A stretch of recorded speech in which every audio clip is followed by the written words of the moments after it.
Le mois de mars, c'est le mois de prévention contre le cancer colorectal. Un sujet encore tabou si l'on en croit le faible taux de dépistage en France. Alors que c'est bien le dépistage qui a sauvé la vie de Anne à l'âge de 39 ans. J'avais des saignements et je me suis dit que c'était pas forcément très normal et qu'il fallait que j'investigue un petit peu plus ma santé de ce côté-là, puisque ça durait depuis quelques mois déjà. Et je ne fumais pas, je ne buvais pas, d'ailleurs toujours pas.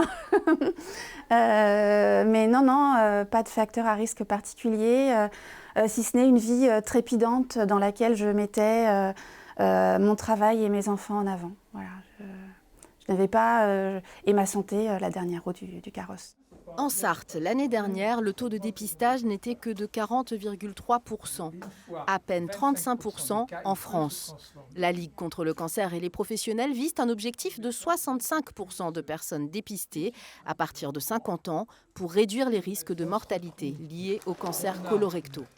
Donc c'est de 50 ans jusqu'à 74 ans, on reçoit une invitation par la sécurité sociale maintenant.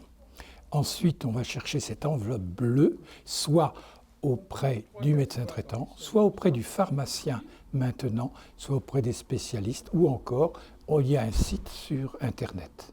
Le dépistage est simple, mais il faut dépasser la barrière psychologique du prélèvement de matière fécale, simplifié par le kit disponible dans la fameuse enveloppe bleue. On peut se sentir rebuté très facilement. Il faut dépasser cette barrière-là. Et ça, c'est le premier conseil. Et le second conseil, c'est de penser à soi d'abord. 17 000 personnes sont décédées en France de cancer colorectal l'année dernière. Alors que dépistés à temps et pris en charge tôt, ils se guérissent 9 fois sur 10. Raison pour laquelle la Ligue ne baisse pas les bras et organise de multiples événements de sensibilisation en mars, partout en Sarthe.